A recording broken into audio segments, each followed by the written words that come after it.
कक्षा 10वीं की स्टूडेंट फाइनली आपका यहाँ विज्ञान के वार्षिक परीक्षा पेपर लेके आ चुके हैं। तो इस पेपर को आपको यहाँ पर अच्छे से याद कर लेना, ठीक है। आप यहाँ पर देख लीजिए, आपका पूरा पेपर यहाँ पर संपूर्ण उत्तर सहित कराएंगे और साथ ही आप यहाँ पर देख लीजिए पूरा आपके यहाँ पे जो विज्ञान पेपर वो लेके आ चुके हैं। और साथ ही वीडियो को लाइक कर लीजिए, चैनल को सब्सक्राइब कर लीजिए। आपका यहाँ पर हिंदी इंग्लिश बयान दोनों में आपका पेपर रहेगा। और आप यहाँ पर देखिए आपका यहाँ पर रोल नंबर भरने को रहता है। साथ ही आपके ट्वेल्व क्वेश्चन यहाँ पर 23 रहेंगे। और आप यहाँ पर हाई स्कूल मुख्य परीक्षा 2024 हाई स्कूल एग्जामिनेशन मैन 2024 आपका विज्ञान साइंस विषय का पेपर है। हिंदी इंग्लिश बयान दोनों में आपका पेपर रहेगा। मार्क्स आपको 75 नंबर रहेगा। समय आपका यहाँ पर 3 घंटे रहने वाला। साथ ही आपके यहाँ पर आते हैं निर्दिष्ट सही प्रश्न अनिवार्य है, ठीक है। फिर आपका दूसरा प्रश्न क्रमांक 1 से 5 तक वस्तुनिष्ठ प्रकार के प्रश्न है। तो आपके यहाँ पर आते हैं निर्देश, तो आप निर्देश भी पढ़ सकते हैं। और साथ ही आप यहाँ पर देख लीजिए आपका सब्जेक्ट वो रहेगा, वो आपके यहाँ पर 200 रहने वाला, ठीक है। आप यहाँ पर देख लीजिए। तो चलिए स्टूडेंट जो आपका यहाँ विज्ञान पेपर वो देख लेते हैं। उससे पहले वीडियो को लाइक और चैनल को सब्सक्राइब कर लीजिए, ठीक है, क्योंकि हम बड़ी मदद से आपके लिए यहाँ वीडियो लाते हैं। तो आप यहाँ पर देख लीजिए, आप आते हैं आपके यहाँ पर सही विकल्प, तो आपको यहाँ पर जूम करके दिखाते हैं जिससे आप यहाँ पर अच्छे देख पाएंगे, ठीक है। तो आप यहाँ पर देख लीजिए आपके आते हैं सही विकल्प चुनकर लिखिए, आपके 6 नंबर के आते हैं। तो आपको ध्यान से देखना और सुनना, जिससे पूरे ऑब्जेक्ट है वो आपको यहीं पे याद कर लेने। तो आप यहाँ पर जिन अभिक्रियाओं में ऊष्मा का अवशोषण होता उन्हें कहते हैं। तो इसका आपका ऑप्शन आता है ऊष्मक्षेपी अभिक्रिया, और बात है ऊष्मशोषी अभिक्रिया, और साथ है संयोजन अभिक्रिया, और दाता वाष्पीकरण अभिक्रिया। तो आप यहाँ पर देख लीजिए जिन अभिक्रिया ऊष्मा का अवशोषण, यहाँ पर स्पष्ट लिखा होगा अवशोषण, ठीक है। अवशोषण होता है तो यहाँ पर क्या है ऊष्मशोषी अभिक्रिया हो जाएगी। आपका बा करेक्ट आंसर है ऊष्मशोषी अभिक्रिया। आप यहाँ पर स्पष्ट यहाँ पर समझ सकते हैं इसमें क्या लिखा है, यहाँ पर शोषण हो रहा, ठीक है, शोषण। तो क्या रहेगा ऊष्मशोषी रहेगी। और जिन अभिक्रियाओं में ऊष्मा का उत्सर्जन यानी ऊष्मा निकलती है उसमें रहती है ऊष्मक्षेपी अभिक्रिया, ठीक है। जिसमें ऊष्मा निकलती है उसमें ऊष्मक्षेपी अभिक्रिया रहती है, और जिसमें ऊष्मा का अवशोषण होता है उन्हें कहते हैं ऊष्मशोषी अभिक्रिया, ठीक है। तो हमने समझा दिया, आपको कोई डाउट नहीं रहेगा ऊष्मक्षेपी अभिक्रिया और ऊष्मशोषी अभिक्रिया में, ठीक है। अब आता है आपका यहाँ पर दूसरा पीएच स्केल की परास है। तो आपका इसका आता है 1 से 10 और बा आता 0 से 14, ठीक है। और फिर आपका सा आता है यहाँ पर 1 से 14 और दा आता 0 से 12। तो जो आपके यहाँ पर दिए पीएच स्केल की परास है, तो पीएच स्केल की परास होती है आपके यहाँ पर 0 से 14। फिर आपके यहाँ पर तीसरा था आहार नली किस भाग में भोजन का पाचन पूर्ण होता है, ठीक है, आपको बताना। तो इसका आपका आता छोटी आंत, बा आता बड़ी आंत, सा आता अमाशय और दा आता मलाशय। तो जो आपके यहाँ पर दिया आहार नली किस भाग में भोजन का पाचन पूर्ण होता है, तो इसका आंसर आपका आ हो जाएगा छोटी आंत। फिर आपका यहाँ पर आता है चौथा 2 तंत्रिका कोशिकाओं के मध्य खाली स्थान को कहते हैं। तो इसका आपका आ साथ दुर्मिका और बाता सिनेप्स और साथ एक्जान और दाता आवेग। तो जो आपके यहाँ पर 2 तंत्रिका कोशिकाओं के मध्य खाली स्थान को कहते हैं, तो इसका आंसर आपका बा हो जाएगा सिनेप्स, ठीक है। तो आप यहाँ पर अच्छे से याद करते जाइए। और फिर आपका 5वां तंत्र में से कौन मानव में मादा जनतंत्र का भाग नहीं है, ठीक है। तो आपको बताना है कि यहाँ पर मादा जनतंत्र का भाग कौन नहीं है।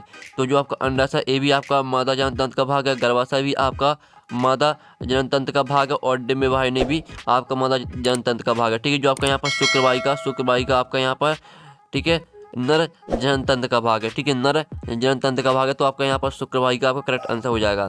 फिर आपका यहाँ पर 6वां था बाहरियों में पीछे के दृश्य देखने के लिए किस दर्पण का उपयोग किया जाता है। तो आपका इसका आ आता अवतल दर्पण और बा आता उत्तल दर्पण और साथ समतल दर्पण और दाता उपयुक्त में से कोई नहीं।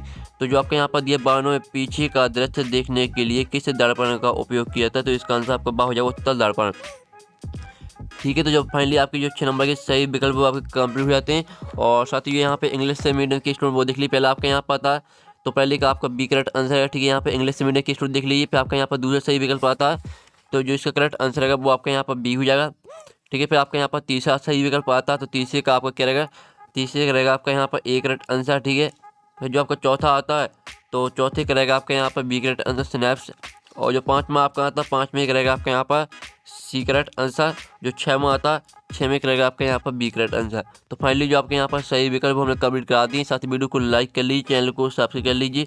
अब आते हैं प्रश्न 2 रिक्त स्थानीय पूर्ति के 6 नंबर के आते हैं। तो पहला आता 2 या 2 से अधिक धातुओं के समांगी मिश्रण डॉट कहते हैं। तो पहले का आंसर रहेगा आपका यहाँ पर 2 या 2 से अधिक धातुओं के समांगी मिश्रण मिश्र धातु कहते हैं, ठीक है। पहले का आंसर आपका हो जाए मिश्र धातु, ठीक है। आप यहाँ पर देख लीजिए पहले का आंसर आपका रहेगा मिश्र धातु। फिर आपका दूसरा था तंत्रिका तंत्र की, ठीक है, तंत्रिका तंत्र की प्रमुख इकाई डोडो होती है। तो यहाँ पर तंत्रिका तंत्र की प्रमुख इकाई न्यूरॉन होती है, ठीक है। न्यूरॉन आपका यहाँ पर दूसरे का आंसर रहेगा, ठीक है। आप यहाँ पर देख लीजिए न्यूरॉन हो जाएगा आपका दूसरे का आंसर। फिर आपका तीसरा आता है भ्रूण को माँ के हृदय से पोषण नामक संरचना से प्राप्त होता है। तो तीसरे का आंसर रहेगा आपका ठीक है, भ्रूण को माँ के हृदय से पोषण प्लेसेंटा नामक संरचना से प्राप्त होता है। तो तीसरे का आंसर रहेगा आपका प्लेसेंटा। ठीक है, प्लेसेंटा आपका यहाँ पर तीसरे का आंसर हो जाएगा, आप यहाँ पर देख सकते हैं। और फिर आपका यहाँ पर आता है चौथा, नर युग्मक एवं मादा युग्मक के मिलने की प्रक्रिया डोनो कहलाती है। तो चौथे का उत्तर रहेगा आपका यहाँ पर नर युग्मक एवं मादा युग्मक के मिलने की प्रक्रिया निषेचन कहलाती है।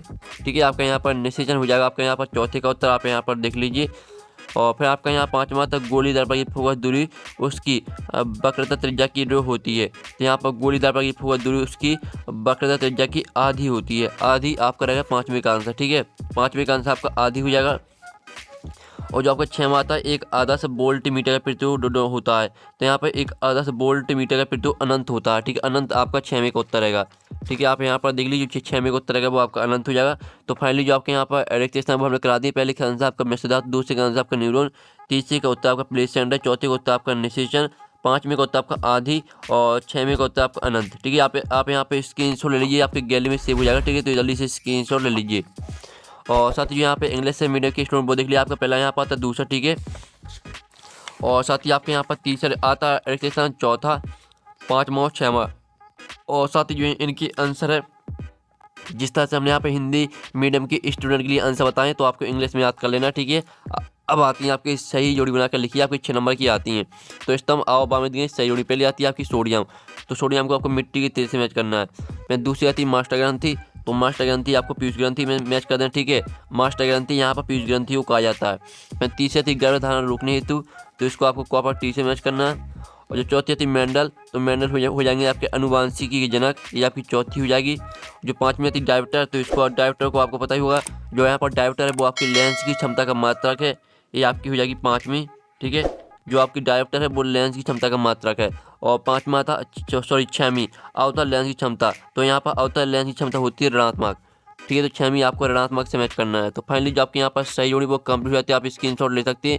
हमने आपकी सही जोड़ी करा दी है, तो जल्दी से आप स्क्रीनशॉट लीजिए। साथ ही हमने यहाँ पर नंबर लिख दिए कौन में आपको कौन सी मैच करनी, तो आप यहाँ पर देख सकते हैं।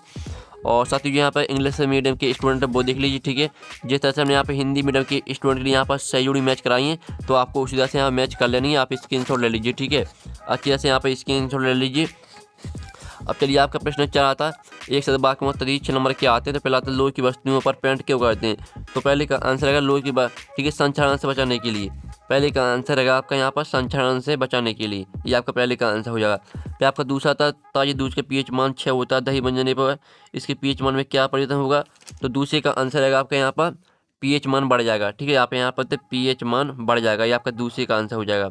फिर आपका तीसरा यहाँ पर आता है 2 धातुओं के नाम लिखिए जो ठंडे जल के साथ तेजी से अभिक्रिया करती हैं।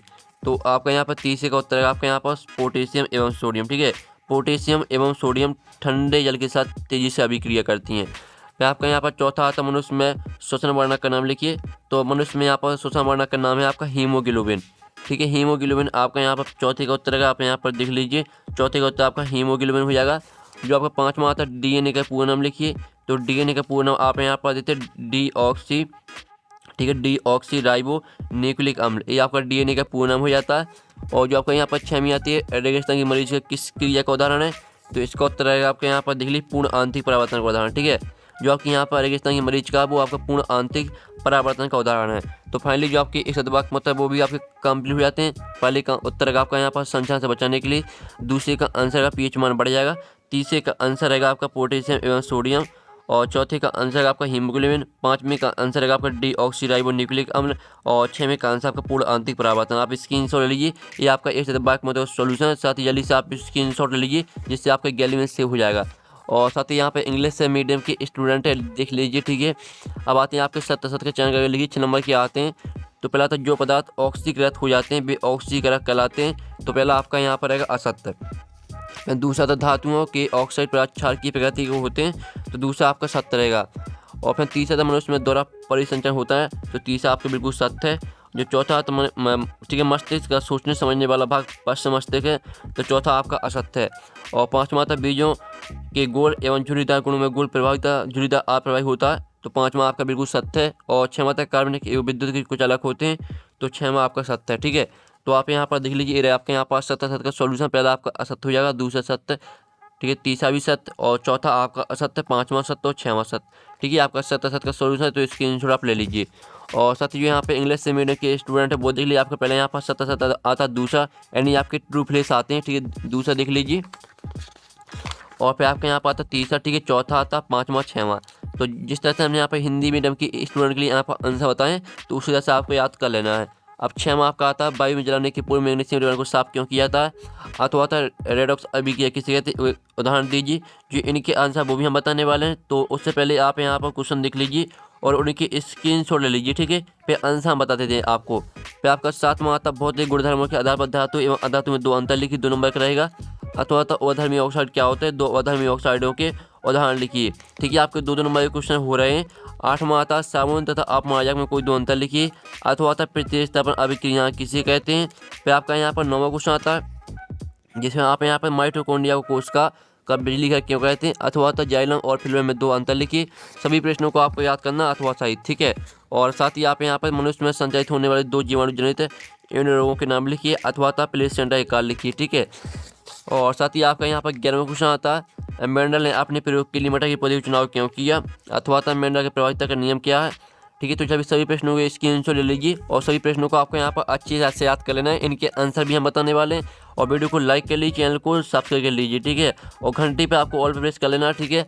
तो आप यहाँ पर अवतल दर्पण के 2 अनुप्रयोग लिखिए। अथवा स्नेल का नियम लिखिए। फिर आपका 13वां था, उस लेंस की फोकस दूरी ज्ञात कीजिए जिसकी क्षमता -2.0 डायोप्टर है, ठीक है। फिर आपका इसका अथवा आता है, तो अथवा आप यहाँ पर कोई डॉक्टर +1.5 डायोप्टर क्षमता का संशोधक लेंस निर्धारित करता है, लेंस की फोकस दूरी ज्ञात कीजिए। फिर आपका 14वां था, ओम का नियम लिखिए, ठीक है। अथवा फ्यूज तार किस प्रकार विद्युत उपकरणों को नष्ट होने से बचाता है। फिर आपका यहाँ 15वां आता है, जिसे 15वां आप यहाँ पर चुंबकीय क्षेत्र रेखाओं के 2 गुण लिखिए। अथवा दृष्ट धारा और प्रत्यावर्ती धारा में 2 अंतर लिखिए। फिर आपका 16वां था, फ्लेमिंग के बाएं हाथ का नियम लिखिए, ठीक है। अब चलिए आपका हम 16वें का अथवा देख लेते हैं। तो आपका यहाँ पर 16वें का अथवा आता है, जिसमें आप यहाँ पर देख लीजिए 2 चुंबकीय क्षेत्र रेखा परस्पर प्रतिच्छेद नहीं करती क्यों। फिर आपका यहाँ पर 17वां आता, ओजोन परत का संरक्षण क्यों आवश्यक है। अथवा खास श्रृंखला और खास जल में 2 अंतर लिखिए, ठीक है। फिर आपका 18वां आता संतुलित रासायनिक समीकरण किससे कहते हैं, एक संतुलित रासायनिक समीकरण लिखिए। अथवा निम्नलिखित में से किन्हीं 3 अभिक्रियाओं के संतुलित रासायनिक समीकरण लिखिए। तो आपके यहाँ पर इन्हें संतुलित रासायनिक समीकरण लिखना है इन अभिक्रियाओं के। 19वां आता तंत्रिका कोशिका का नामांकित चित्र बनाइए। अथवा पदा फार्मल ऑक्सीजन के 3 काल लिखिए। फिर आपका 20वां आता स्वच्छ आकाश का रंग नीला क्यों होता है। अथवा तारे टिमटिमाते हैं परंतु ग्रह नहीं, व्याख्या कीजिए। फिर आपका आता है 21वां प्लास्टिक और पेरिस किसे कहते हैं, इसको आर्द्रता रोधी बर्तन में क्यों रखना चाहिए। और फिर आपके इसका अथवा आता है, तो अथवा देख लीजिए। फिर आपका 22वां आता है, तो 22वां आप यहाँ पर दें निम्नलिखित अभिक्रिया के उदाहरण लिखिए। हाइड्रोजनीकरण अभिक्रिया, ऑक्सीकरण अभिक्रिया, प्रतिस्थापन अभिक्रिया और साबनीकरण अभिक्रिया, इनके आपको उदाहरण लिखना है। अथवा 4 समतेत हाइड्रोकार्बन के नाम, अणुसूत्र और संरचना सूत्र दर्शाइए। और लास्ट आखिरी क्वेश्चन आता मानव श्वसन तंत्र का नामांकित चित्र बनाइए। अथवा निम्नलिखित प्रश्नों को उत्तर दीजिए। धमनी एवं श्रवण में 2 अंतर लिखिए। लक्ष्य क्या, लक्ष्य इसका महत्व। तो फाइनली आपका पूरा यहाँ पर हमने विज्ञान पेपर करा दिया। और साथ ही जो आपके 4 नंबर के क्वेश्चन है और साथ ही 3 नंबर के क्वेश्चन, इनका सोल्यूशन मिल जाएगा आपको यहाँ पर नेक्स्ट वीडियो में आएगा सोल्यूशन। और साथ ही पेपर का PDF डाउनलोड करना चाहते हैं तो उसकी लिंक आपको वीडियो के डिस्क्रिप्शन में मिल जाएगी, तो वहाँ से पेपर PDF डाउनलोड कर सकते हैं। तो यहाँ पर नेक्स्ट वीडियो में टिकन, बाय बाय।